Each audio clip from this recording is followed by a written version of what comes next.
Assalamualaikum warahmatullahi wabarakatuh. Salam sehat untuk kita semua. Perkenalkan, saya Eli Kardila dari Madrasah Digital dan saya sekarang bersama dengan Ibu Bivitri Susanti, SHLLM. Ibu, apa kabar? Baik, alhamdulillah. Ke Jogja ini hanya untuk menghadiri sekolah anti korupsi ya, Bu? Ya. Wah, berarti sangat spesial sekali ya, Bu? Oh iya dong, sangat spesial. Karena yang mengadakan dan karena topiknya pasti. Oke, jadi topik pada malam hari ini kebetulan diskusinya pada malam hari ya, Bu. Pada malam hari ini kita membahas mengenai gender dan korupsi. Kalau misalkan kita tilik, sebenarnya ini merupakan isu yang sangat menarik sekali karena ketika kita berbicara mengenai gender, kita bisa melihat bahwa sebenarnya gender itu sampai sekarang pun tidak bisa diselesaikan secara tuntas ya, Bu. Oke, sebelum kita masuk ke pertanyaan kedua, kita mungkin akan pertanyaan pertama sebagai pengantar. Ketika kita berbicara gender, Bu, apakah sebenarnya patriarki itu hanya melekat ketika laki-laki melanggengkan kekuasaannya? Dan maksudnya ketika misalkan perempuan melanggengkan kekuasaannya, apakah itu juga bisa disebut patriarki? Karena kalau misalkan kita bicara mengenai konteks sosial, kita tuh selalu menganggap bahwa patriarki itu selalu berada di tangan laki-laki, tanpa kita melihat bahwa sebenarnya sepertinya perempuan itu juga punya potensi untuk melanggengkan patriarki. Kalau misalkan menurut Ibu seperti apa, Bu?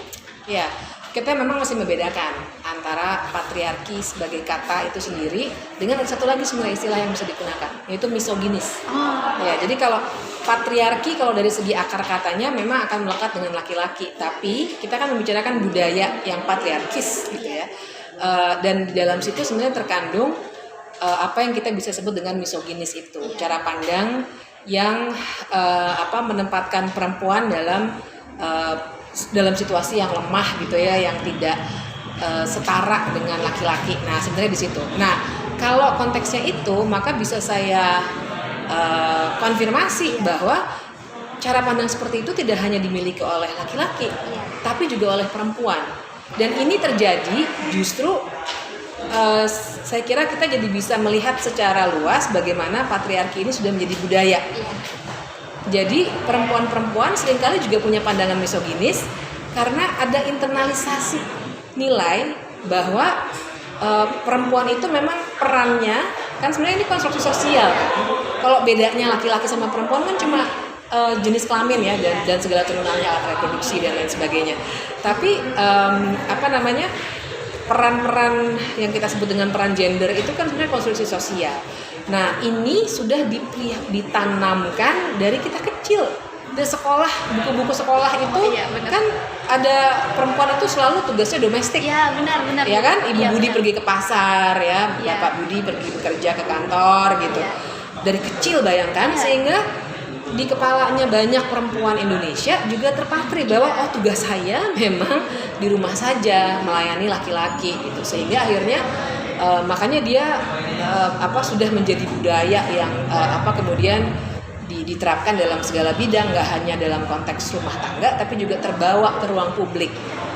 Benar, saya sepakat juga dengan Ibu, karena kalau misalkan kita bicara soal patriarki, itu tidak hanya dilanggengkan pada instansi pendidikan, tapi juga media mendukung itu. Bagaimana sebenarnya mungkin kalau teman-teman lihat iklan cuci baju, iklan cuci piring, itu kan semuanya diiklankan oleh perempuan, seakan-akan memang perempuan itu pekerjaannya hanya di lingkup domestik aja ya kan, Bu? Betul banget. Oke, kalau misalkan kita berbicara di dalam lingkup, tadi kan ini temanya gender dan korupsi.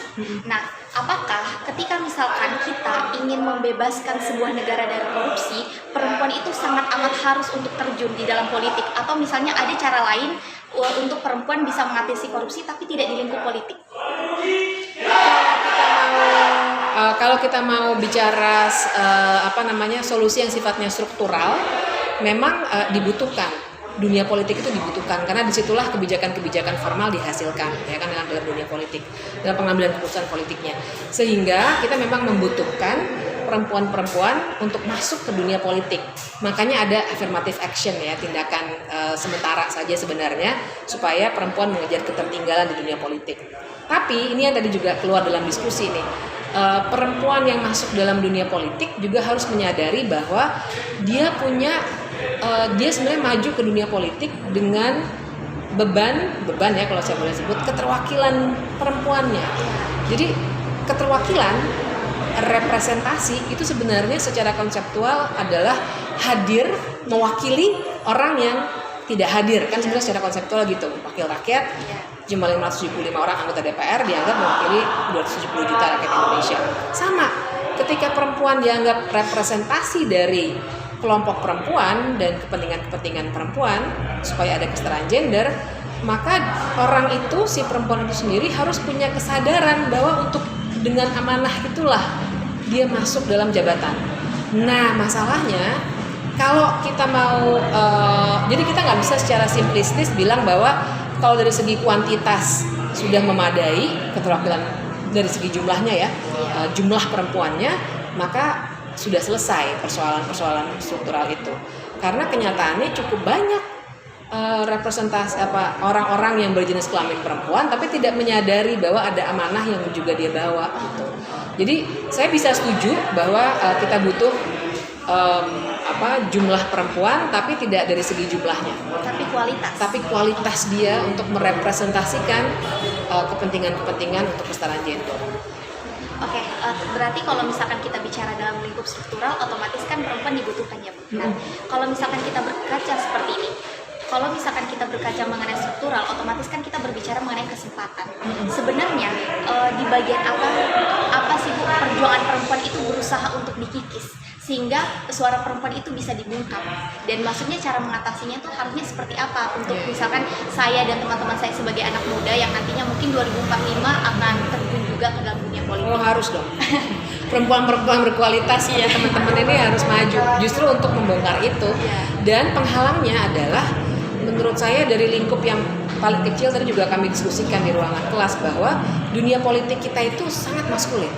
Saya sering bilang boys club ya, jadi dunia politik itu boys club sekali. Sangat maskulin dalam arti gini, satu dari segi politik formalnya misalnya di partai politik kita itu kan masih parah sekali ya. Partai politik kita itu nggak ada sistem kaderisasi, naik karir politik secara internal partai politik bukan dasarnya adalah kompetensi, tapi dasarnya biasanya kedekatan dengan elit politik dan terah-terah tertentu lah gitu yang dianggap sebagai pemilik partai politik. Itu masih sangat parah. Itu satu ya dari segi struktur partai politik. Tapi yang kedua juga cara pengambilan keputusan yang tadi saya bilang sangat maskulin, dalam arti seringkali pengambilan keputusan yang penting tidak terjadi di ruang formal, bukan di ruangan anggota DPR misalnya, tapi di hotel misalnya. Nah, ada situasi-situasi tertentu yang membuat tidak nyaman bagi perempuan untuk berada dalam pengambilan keputusan informal itu, yang tadi saya katakan boys club, karena seringkali terjadi misalnya malam-malam di hotel, kemudian begitu banyak laki-laki yang bercandanya aja seringkali seksis, ya kan, mengobjektifikasi perempuan gitu, ya kan kita tahu lah di WhatsApp grup aja cukup banyak meme yang mengobjektifikasi perempuan. Di dunia politik juga begitu. Jadi kan kalau perempuan akhirnya mau ikut dalam situasi seperti itu kan dia nggak nyaman. Akhirnya dia ya udah saya nggak ikut. Akibatnya apa? Nggak ikut dalam pengambilan keputusan. Karena nyatanya banyak sekali pengambilan keputusan penting dilakukannya di ruang-ruang itu, bukan di ruang formal. Terus kadang-kadang juga kita terusin aja rapatnya di karaoke misalnya. Mana perempuan nyaman kalau ke karaoke malam-malam misalnya. Nah, jadi politik yang friendly, ramah terhadap situasi perempuan itu juga belum tercipta tuh. Jadi itu juga harus kita budayakan. Dan itu mungkin kayak di DPR itu dulu rapat tuh bisa sampai pagi gitu ya. Tapi kan ada kritik seperti ini, biasanya rapat paling sekarang nggak sampai jam 12 lah. Karena ada kritik perempuan jadi nggak bisa ikut dan lain sebagainya. Jadi itu mungkin dilakukan. Nah, menurut saya situasi seperti ini yang harus kita bongkar supaya perempuan ikutnya tuh bisa meaningful, bisa bermakna, bukan sekedar jumlahnya berapa persen, 30%, tapi dia bisa benar-benar mempengaruhi pengambilan keputusan. Jadi nanti kalau teman-teman mau berpolitik, lihat situasi itu harus bisa udah ada. Bayangkan kan kalau kita lihat di TV itu ada politisi di New Zealand ya, yang sidang sambil menyusui anaknya tanpa dibully, tanpa objektifikasi dan lain sebagainya. Bayangkan, saya ingin sekali dunia politik Indonesia juga suatu saat akan seperti itu, ramah terhadap perempuan yang nyatanya memang masih dibebani ganda. Itu kan konstruksi sosialnya ya. Kita di sini bisa ngobrol malam-malam, pasti sebenarnya sudah mulai ada pertanyaan karena kita menanggung beban ganda sebagai perempuan harusnya di rumah malam-malam gitu. Nah itu yang saya kira harus kita bongkar supaya politik lebih inklusif gitu. Berarti di sini bukan hanya ini ya Bu, maksudnya bukan hanya penekanan dari masyarakat, tapi juga partai politik harus ikut berkontribusi dalam memberikan kesempatan kepada perempuan yang memang berkualitas. Karena kalau misalkan kita berkaca pada hari ini, sebenarnya partai-partai yang mencalonkan perempuan sampai kepada struktur politik adalah hanya untuk memenuhi syarat administrasi aja, tapi maksudnya tidak melihat apakah ini memang untuk keterwakilan perempuan atau tidak. Nah, oke, baik Bu.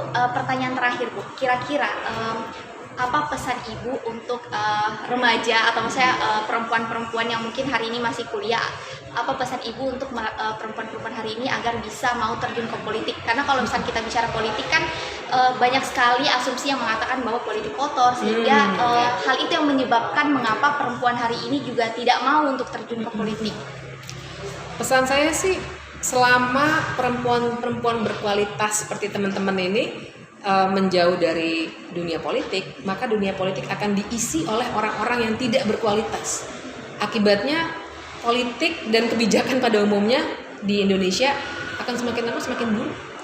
Karena nggak ada orang yang bisa bersuara secara kritis, membawa soal-soal kesetaraan, nggak hanya kesetaraan gender, tapi juga banyak kan ya kelompok disabilitas, kelompok miskin kota, dan seterusnya.